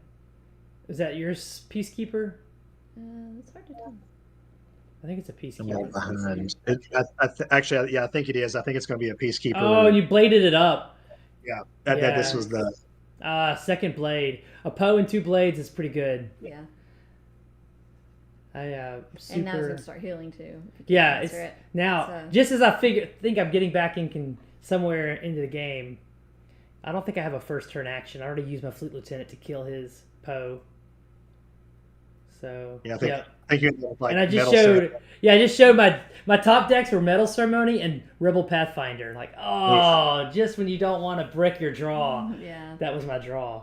So you're not on Metal Ceremony, right? This version does not have Metal Ceremony. Metal Ceremony is not great into the Tarkentown meta. Yes, you put more health on your units, but you run out of resources when that Metal Ceremony could have been just another unit. Mm-hmm. So I don't think Metal Ceremony is particularly good into the Tarkentown meta. And it also has. I love Metal Ceremony. I love the blowout you get with that card, especially with ECL early on. But I don't think it's very good into the Tarkentown meta. Right, because you're getting a lot less attacks with all the tapping. Yeah. And it also has the potential to do what we just saw on stream. Here we are at the end of this game. I really need a good top deck, and Metal Ceremony doesn't feel like that's what you want to draw right here. Yeah. So, are you, with all the version changes, do you know if you're back on Metal Ceremony yet?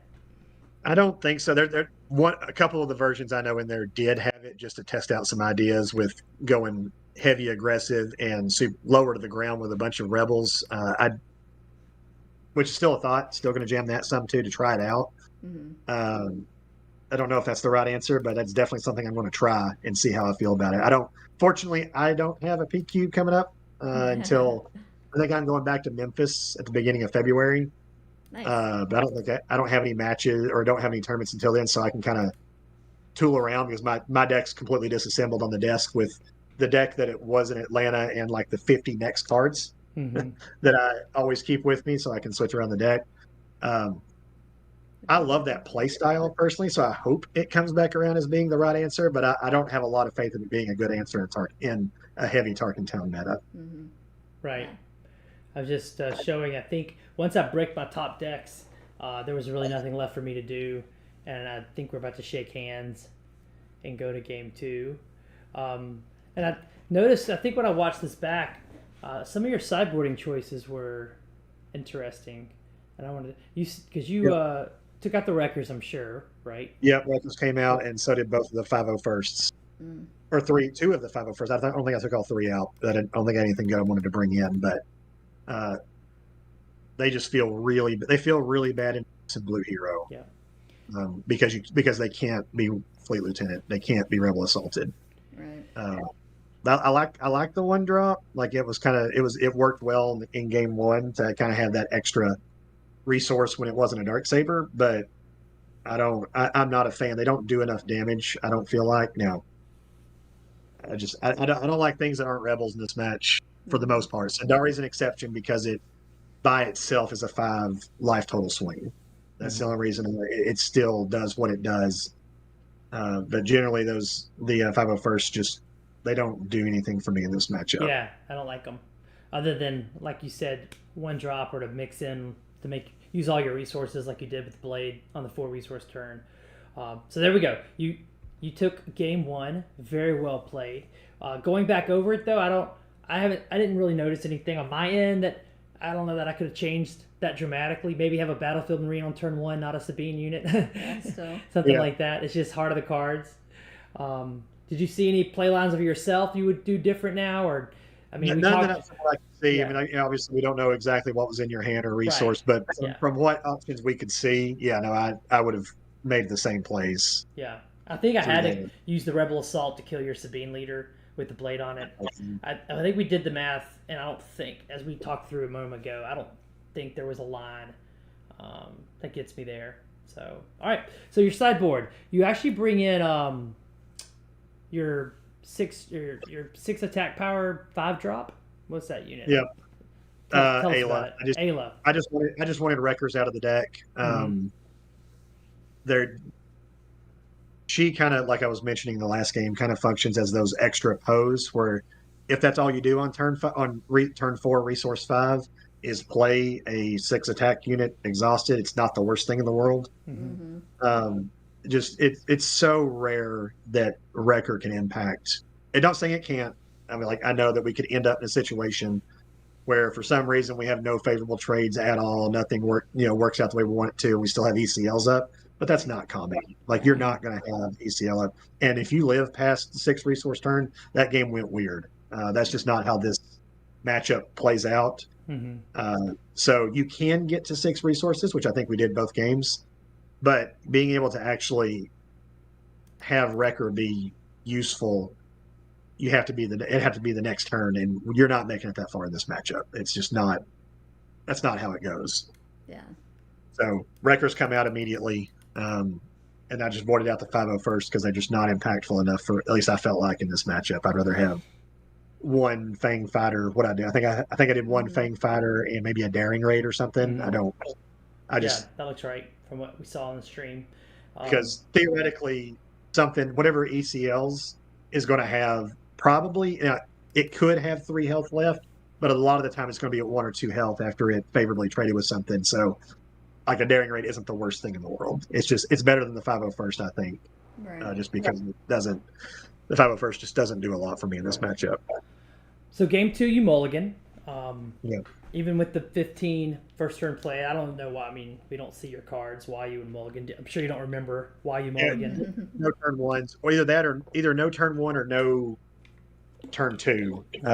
With the 15, if I don't have a good look in turn 2, I won't try to draw into it. I'll mulligan to find the first couple turns. It's an advantage running the 15 over running the 12. Is you feel a little more comfortable if you don't love if you have a first turn play with 12 first turn plays, you have to play that hand. You can't risk mulliganing to no first turn play. Yeah, you've got to pretty much play that hand. It's not the worst thing in the world, but I did enjoy getting to mulligan a little more freely with the 15 turn one play version of this. So this time I do get to open Battlefield Marine. When you have initiative with Sabine, it's the best. There's not a better card to open with. It's than best turn one play. Best turn one play in the Sabine mirror, because you can't ECL without trading. Not you know. Anyway, you answer with a lowly little R2. This is probably a function of only turn one play I had. Of you mulliganed, right? After the mulligan, that's the only one I had. But you didn't give up. It works out because. Never give up. Right. I went ahead and took initiative, not ping, because even though I look like I'm way ahead on the board, a 3-3 versus a 1-4, a great play that I like, and you saw it when we played the next day. I really like Fleet Lieutenant R2 into a first turn unit and kill it. That's what I left on top was the Fleet Lieutenant. Mm-hmm. You saw with R2. Like, that's about to kill a Battlefield Marine. That's what I left on top. I'm like, this is fantastic. Okay, this worked. Yeah, that's what I left. R2 is a 3-of for me now in my PQ deck, but I go ahead and put 3 on the base because before you could kill my Battlefield Marine, I'm sure. Yeah. The other thought was to hit into R2, but I don't think that's ever the right line, is it? To use my Battlefield Marine. Base here because, especially in my version, the only thing that really, I guess, a General's Blade punishes you. So. Those are the only two things that let me really favorably do something, or Fleet Lieutenant and General's Blade. I think you just go to base. Well, the General's Blade's especially bad because if I hit into R2, you get the General's Blade on R2, and you can still kill my Battlefield Marine and live. Yeah. General's Blade. I never got to live the dream on turn 2 with General's Blade over the entire weekend. I wish I had. General's Blade on an R2. Yeah, that's the fun. I've been killed by so many suited up R2s in my time playing this game in the last year. Mostly Jedi lightsabers, but lots of things have killed me with it suited up on an R2. That's funny. So you agree that the Battlefield Marine to the base there, and then the Fleet Lieutenant, and now I'm having to play out a Naked Red 3, which isn't horrible. Maybe I can shift to space, but it's funny how a Fleet Lieutenant just changes the matchup. Every time. I love Fleet Lieutenant. Same as Wing Leader. Fleet Lieutenant's, I think, better just because you get to do it immediately, but there's a lot of places Wing Leader's better because it's permanent. Right. No, so that's which I don't have. Wing Leader and they can't interact. It's really great. So anyway, let's see what happens. Because I mean, even at this point where you're at, like an ECL next turn with a K2 over the Fleet Lieutenant looks pretty good. If I know that's not what happens, but I don't think yes, it's 2-to-1 on units, but even though it was cool getting to keep the R2, it's still just an R2 at the end of the day. But the filtering's great on R2. Oh yeah. I mean, I love filtering. I mean, I've missed now here at Dirtle because you flip so quickly, and I remember I don't know if I had a dark saber. I may have, but I didn't want to risk flipping my Sabine in front of all of that. Because anything kills me. A Rebel Assault kills me with R2, so I couldn't flip my Sabine, so I pinged to waste time. So you want to explain that idea to people? I do it a lot in the the Quinlan match when they pass on turn 1. 100%.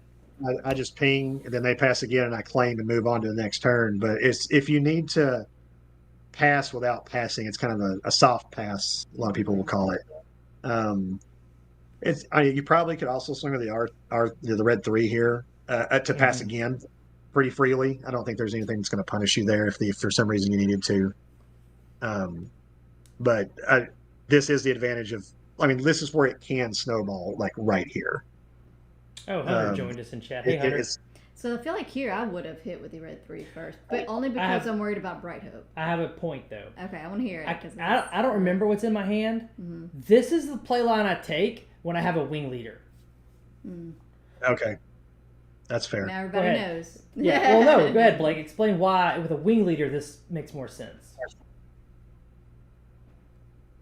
Well, it's because if I flip Sabine and she I wanna dies... hear you Okay, this one. if I flip Sabine and she dies, I can still wing leader red 3 and still attack with red 3. Oh, yeah. So being if you wing don't have a leader. saber but have a wing leader, yeah. Now you've got Right. 2 options. You didn't lose out on any damage. Yeah, that makes sense. That's If what I mean. So you I always only done the have dark Wing Leader in saber. I your don't hand know. then. Yeah, no, if I have a dark saber, I dark saber. Okay. If Sabine lives. Yeah. But this Unless is I more flip. likely a wing leader line for me.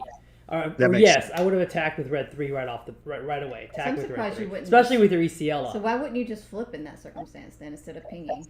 Because I've got multiple ways to kill Yeah. Sabine. Okay. I'm trying to reduce. Right, yeah, that's right. You have 4 resources up, so that makes And the sense. more I can make him commit to a particular play line, because we both are the kind of players that keep multiple play lines in our hands. That makes sense. The sooner I can commit him to a course of action, the better chance I have of being able to adjust to what he's doing. Right. If that makes sense, yeah. Oh, you want to check the door? Yeah. Sorry, Someone's guys. at the 1 door. second. We can keep going though. Yeah. All right, so what did you do? You attacked with Here, I think I'm faking you out. Do you see that? With my putting my hand, I can guarantee you 100%, Blake. I am not flipping Sabine. If I put my hand on Sabine like I'm about to flip her while you're making a choice, I am lying to you, sir. This is poker bluffing. You're like, Do not this fall is for when it. you pick, see if any magic people get people picking up the pin to change the I am life total. 100% trying to trick you with Jedi mind tricks into thinking, oh, if Frank is flipping, this is the best play line for that. And then take the wrong play line. It doesn't work. You're too great a player. But I'm just laughing because I haven't watched this back. I listened to it, not saw it. But now that I'm seeing it for the first time, I tell you that's what I'm doing right now. I'm giving away all my tails on stream. Let's see what happens. Maybe I do flip it. That'd be funny. But okay, so you went with a General's Blade, or is that the Dark Saber? Looks like a saber. Yeah. You've got the Fang Fighter for this one. Right. That's what it was. You were It waiting was a to General's see. Blade. You were waiting to see so you could take it off. Okay, Yeah. I got you. So That I makes was sense. trying to. I don't know if it Dirtles, didn't work. yeah. I was dirtling to see if I played the Wing Leader or the. A Fang little Fighter. dirtle, a little bluff too. There. Right. So yeah. I wanted him thinking that I was flipping. Right. Yeah. Yeah. Makes sense. It didn't work. I mean, you still Yeah. win this game, but Yeah. it's the little edges like that you try to get. Sure. Yeah. Yeah, that's Well- and I don't know. I'm curious. I wish I knew what my hand was here because I'm wondering if I didn't really have another line or Oh, if you I was probably just- didn't. Yeah, you probably didn't. Yeah. Is that was? I think I kind of had to just make you have it there, and still because I got to trade favorably earlier, I'm still a little bit ahead on board, so I can take that play and not feel like I'm just getting blown out by it. Oh yeah, you're way ahead. Even because you win the game still. I think it's a Poe ECL coming up. Sorry, we got noise. Yeah, both of us have it. Both of us have pose coming up. Yeah. I think in hindsight, I think there's better play lines for me with my Poe, but you played it fantastic. But I was just showing the audience how you dirtle and bluff, and once you committed to General's Blade, that made my decision better. Yeah. Yeah. That's Whereas if I had Wing pretty- Leader pretty- first, yeah. yeah, that's- you'd be way ahead. The game would be over. Yeah. So now you can just start attacking base. And that might have been, I think, okay, the reason you didn't attack base first is because you wanted to be able to kill Sabine when I flipped her. correct. I Right. wanted to make if I can keep you off of anything on the ground. Is once I have total control of the ground arena, I can do more damage down here than you can in space. Yeah. And now I'm trying to decide if I can flip her safely, which I couldn't because you could still have Rebel Assault and kill Sabine. Rebel Assault still could kill her. Yeah. 1, 2, 3, 4. Yeah, it's exactly 5. Yeah. But what's funny is I had the Fang Fighter from the sideboard, and here comes my Rebel Assault. I had a Rebel Assault, I had the Fang Fighter blowing up your blade, and That's another reason you didn't attack with red 3 too. Right. You had the Fang Fighter and the Rebel Assault. Yeah. And Rebel Assault. Yeah, you had. I had a lot of reasons to dirtle Right. to make sure I was That makes safe more sense to now. maximize my. But it doesn't matter. I think I played all those lines exactly right just then, Yeah. and he still wins this game. Yeah. That's how good Blake is. But I just wanted the audience to see. You can watch this and not pick up on these lines if you're not Oh, this sure. familiar with Yeah. Green Sabine. I think this is helping people, right? Talking it through like this. Oh yeah, for sure. It's helping me. Yeah. It's Now- helping me to think about it too. Is I like going back through these and seeing what I've watched the what match did I watched our match from Saturday and watched myself get blown out. That was fun. Oh no. It just get Yeah. absolutely dominated. But I think it's very beneficial to go back and look at matches, even though it is hard to go back and look at matches you lost. I think it's really important to do so, to see where things could have gone better. Right. Bucketheads giving us some love. Aww. And Eek Foil from the Memphis PQ top cut, who went undefeated that day on the Mono Han deck. You remember the Mono Han deck, I think it was, that went undefeated at Memphis PQ to the top cut before? I think, did you slam the door in his dreams that day? I did. He top forwarded in Lincoln, but he lost to Ethan, who eventually won. Well, Ethan got revenge because Ethan lost to Eek Foil at Memphis PQ. In the top four. And I think they're friends, so it's just a couple of buddies kicking each other's asses all over the TCG landscape of SWU. Love it. Yeah. And then, so I like where I'm at right now on this board. I have the Fang Fighter, the Red 3. I have way more damage on your base. I feel pretty good we're going to have a game 3. But yeah, and this is an interesting point here because we have our ECLs up when we were talking about it game 1. We never found an opportunity to favorably trade with an ECL up to this point. So these games do happen where the ECL doesn't get used on turn 1 and turn 2. Right. It can last longer. If you had an A-Wing, my Red 3 would have absolutely ECL'd. Oh, 100%. Would have eaten it. Yeah. And if you had an A-Wing, you probably would have ECL'd my Red 3 by now. Right. Oh yeah. So that thing's dead.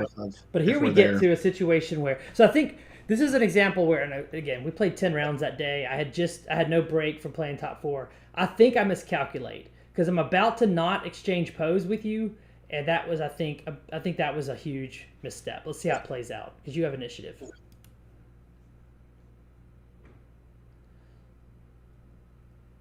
And one bad thing about disabling Fang Fighter is it has 2 health. Right. Because here comes your Poe, ECL, kill my Sabine.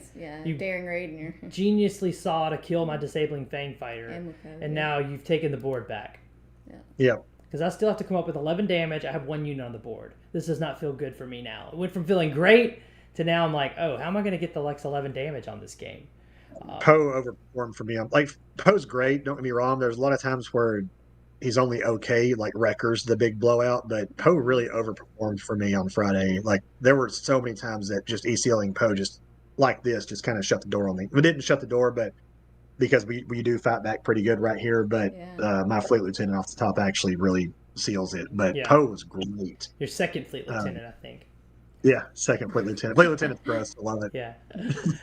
All right, let's see. Then, I at decide, this point, if it were me, if I were you, I'd be like, oh, geez. Yeah. Well, no, I have a Poe. I'm about to ECL my own Poe. Yeah, but now the decision I have is what do I kill with Poe? And I think the line in hindsight would have been trade Poes and do 2 damage to the base. Putting him at 16, 17, 8. Putting him 6 away, which means 1 Red 3 attack and any kind of Thorkk or Cassian from the Smuggle Row. Yeah. I don't know. What do you think? Should I trade Pose? I don't trade Pose. You don't. You hit Sabine in 2 R2. Because, I mean, theoretically, if I don't draw a Fleet Lieutenant, my play has to be to trade Pose back. And that's what I was expecting. You'd already played a Fleet. I was like, he has to trade Pose. Because of the Red 3, he can't let me swing for 9 into the bay. I'm about to hit 3. Yeah, I think you had Fatal, because you would have been at 7. Yeah. Yeah. That's one reason why I didn't trade Pose. Is because I was like, the only out he has is Rebel Assault or Fleet Lieutenant, and he's already played a Fleet Lieutenant. So I just said, if he's got it, he's got it. Sometimes you got to do that. Right. Yeah, no, that's you got to make him have it at the end of the day a lot of times. And that's what makes this match sometimes just unenjoyable. Right. I don't like mirrors for this exact reason. Yeah, like that's part of the problem with this mirror. Like, don't be wrong, there are plays to make. There are ways to be better than your opponent at this matchup. But a lot of times it's really just make him have it and see what happens. Which is why I don't like the mirror. No, nobody likes the mirror. I think that was my exact statement in the interview was nobody likes the Sabine mirror. Like nobody does. Yeah. So I think I'm not going to say my play line was wrong. I mean, I didn't win, so maybe that was it. And you see the wing leader I had the turn before. If I didn't need to use my Fang Fighter, I had a wing leader for the turn before. I just discarded it in a medal ceremony. Because now look at the board state. Because I'm going to hit for... We're both going to hit for 3. So you're going to be at 17. Otherwise, he would have an R2 up and R2 to Sabine. But with a fleet lieutenant. And I'd have no way to do more damage because I'm at... Yeah. I'm doing 3 to get him to 17. Yeah. And I have no cards in my hand either, if I remember correctly. I'm pretty sure I just chunked my last 2 cards to make you discard a card and kill R2. But if I use the 2 damage to put you at 19, then the red 3 hits to put you at 20. I still need 2 turns, not just 2 actions. I need 2 turns unless I have a Cassian to smuggle. So, I don't know. I think I did it right. I think I had to leave the out being you had to have a way to kill Poe without trading. And you did. Yeah, I think you played this right because I mean my first action, if I don't have exactly Fleet Lieutenant, is I have to swing Poe into your Poe. Right, because I fatal. You can't let it hit. I'm so far ahead on the board. Right. You have to have a second. Yeah, that's what I'm talking about. Like the Poes and the Aylas. Just sometimes you just play them and let them. You can't let they demand an. That's just too much damage chunking in from a Sabine deck. Yeah. To be able to just absorb it. Yeah. Yep. 100%. So, yeah, that's all. I mean, Well you played it both perfectly, Jeff. Yeah. I mean, Jeff. Sorry, Blake. I just needed you. I was looking at Jeff's name on the screen. Yeah. You, I don't see a play line. You misstepped at all. Yeah. And as you know, a lot of times when we're trying to take down tournaments, we're ready to pounce if our opponents give us even one small edge, like didn't attack with the Sandari when they should have. You know, some small thing like that, like we talked about before. There's a lot of decisions, and I think it's even more. I think it's amplified in aggro just because if you miss a line and it starts going the other way, it's hard to drag it back, especially against a mid-range deck that can start throwing haymakers at you. I think every one of your decisions in an aggro deck is just absolutely pivotal at every point in the process. Now, super interesting here. You took initiative without getting your last 3 damage in with the Fleet Lieutenant. Because I can't let you claim. I cannot let you claim and swing a Poe. I have to take initiative here. Yep, because if I swing with Poe for 8, then the red 3's fatal. Yeah, and it's even 9 because of red 3. 9, yeah. Oh yeah. Yeah. I cannot let you swing with Poe. Yeah. So no, I'll be honest. I was feeling like I was in great shape. I was ready to let's go to game 3. I mean, it would have been game 3 if I hadn't drawn a Fleet Lieutenant right here. Because I discarded your hand, I think. So you had to top deck it. 1, 2. I guess I got 1 card over there, I think. Oh, did you? Okay. I can see it. But you remember it wasn't a Fleet Lieutenant. It was not a Fleet Lieutenant. I drew the Fleet Lieutenant out. Yeah. I can't watch. It hurts. The pain. And then I still was like, can I come back? Because I hit you for 3 with red 3, putting you at... It's like you're ahead on damage by a significant amount, but... I think you're at 20, not 17. I don't think we put the dice because I tagged. Oh, there we go. Yeah. So you're at 20. I just got to come up with 5 damage before Poe can hit me twice. You need a Fleet Lieutenant. And you needed your Fleet Lieutenant and didn't draw it. Yep. I recall. Or a Cassian right now wins too. Yeah. I had a lot of ways to win right now. Yeah. And none of them are there. That's just heart of the cards. So no, I think in hindsight, I don't think I should have traded Poes. I was asking myself that a lot. Should I have just traded the Poes out when I ECL'd? But looking at it now, it really is. It just leaves me so much bored if you do that. Yeah. Like you can trade that out, you can still kill the R2, but you leave me with a Sabine and a Fleet Lieutenant. And there I'm using R2 to filter because I realized I got a top deck, a Rebel Assault, or a Pump. Good games though. Yeah. Good game. Yeah, you don't have 1 action to kill me. You still don't have 1 action to kill me. No, I need 2. Yeah, all I needed was a Rebel Assault, a Fleet Lieutenant, or 4 calls. You could have read. No, 4 calls is enough. He's at 20. That's it. Yeah, right. And I filtered with R2. I just put the damage on it for the cameras, and you got it. Yay! And I was like, make sure I got this right. 23 to 24. I will in fact ping. Yeah, that was super close. It cracks me up how many times you're like, you have it. Like, why are you stalling? Why are you stalling? It's like that. I was like, I got to recalculate in my head like 50,000 times and make sure I have it. It's the same thing. It's so funny. But yeah. Good job, Blake. That was fantastic. Yeah, congratulations on your PQ win and your SCG Atlanta win. That's right. So yeah, talk us through your future tournaments. What's on the horizon for the great Blake? Well, originally I had planned on much less, or just kind of winging it, and not really planning on any until we got all the way to Worlds. But after getting a really fun weekend with a whole lot of people I'd like to hang out with more, I think my plans right now are. I was probably going to Memphis again either way. There's a group going, so I'll probably go with them to Memphis on the 1st of February. I am looking at Charlotte. Actually, I've already got a room booked just in case I want to use it, so probably going to end up going to Charlotte. Then there's some other event at the end of the month I don't know that hasn't been announced yet that I would really like to go to. At the end of March? Yeah, at the end of March. I feel like there's an event there.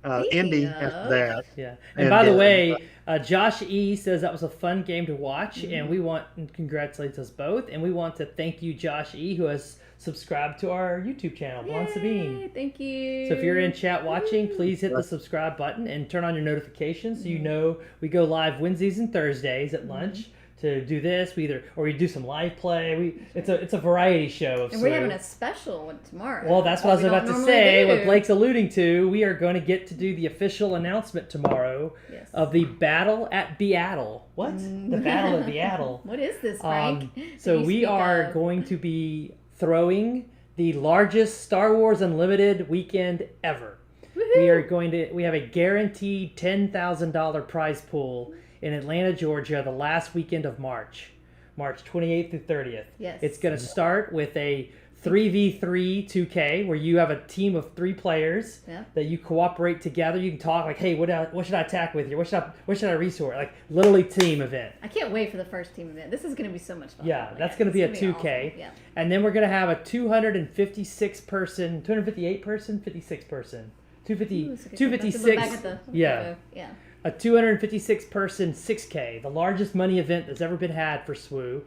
You'll have 2 chances because what we're going to do is 2 fields of 126. You could play in both fields, and the top 8 from both come together to make a top 16 for the 6K prize pool. Yep. So everybody coming can get 2 chances if you get tickets to both pools. And it's at Cards Headquarters. Cards HQ in Atlanta. Yeah. And then on Sunday, as a consolation, in the morning we'll do the top 16, but then we'll have a 2K also. Yep. So you also could play the Sunday 2K. But this is the Bothan Invitational. Yes. Atlanta. BIATL. So Battle at Beatle. There'll be more information tomorrow. Yeah, we're going to do a whole stream on it tomorrow. So y'all come back. Yeah. You should be hyped. And it's only going to be by invitation. After we've invited all the players who want there and their teams, if we have open, we should have extra tickets. There's going to be extra tickets. Yeah. We will open ticket sales to the public at some point. But Blake, PQ winners such as yourself, you'll get an invite. So Blake, who are you going to put together for your team of 3 people? Who's on your team, Blake, for the 3v3? I don't know yet. I'll have to see if I can wrangle up anybody. What's that? Yeah. Go ahead. I was just going to say, I'll have to see if I can wrangle anybody up for that event. We'll have to see what I can do with that one. Oh, I'm sure. There'll be plenty of people want to play with you in the 3v3. That's right. Absolutely. But the 3v3 is going to be cool. We're going to do only 1 leader per team. Like, you can't have 3 Sabines on the same. You only have 1 Sabine on your team. And this will be right after set 4 drops. This is going to not only is it the largest SWU event ever with a $10,000 guaranteed prize pool for the weekend, it's also going to be like 10 days after set 4 drops. Right. So it'll be the first big tournament before the PQs even start for set 4 for everybody to see to make the meta. Yeah. Exciting. Yeah, before Worlds. Yeah. So, I've already got confirmations from a lot of the big names in SWU. I know KTOD is going to have a team there, maybe 2 teams of 3. We'll see. I've got the team Secret is coming out of. They've got 2 PQ winners on their team. There's 2 teams of 3. Yeah. They have 2 or 3 PQ winners in their team. This is going to be hype, man. This is going to be like such a massive weekend in Atlanta, March 28th through 30th. Hopefully we'll have a lot of good teams there. Late Night Gaming, Maclunky Gaming. Yeah. So everybody tune in tomorrow, noon Eastern. We're going to do a special broadcast of Blonde Sabine as we put out all the information about the Battle at Beatle. Yay! Battle at Beatle. Love it. Hey, Blake, thanks for being with us today, man. Was this fun? Did you enjoy this? Oh, this is a blast. I love going back, sitting here and talking through. I love SWU. I love the people that play SWU. So this is doing all of those things all in one. It is. And let's show everybody why we had Blake on. I thought I had a Blake winner screen. You did. Oh, I don't know Blake wins. Oh, Blake wins. There it is. That's the name of this There screen. it is. Blake wins. Yay. Congrats. Now, change that to a 6K. Would you like to win the 6K? Yes, I would like to win this. Yeah. So the 6K, the first place prize if you win the 6K is $2,000 just to the winner. That's how big the prize pool is for this weekend. Yeah.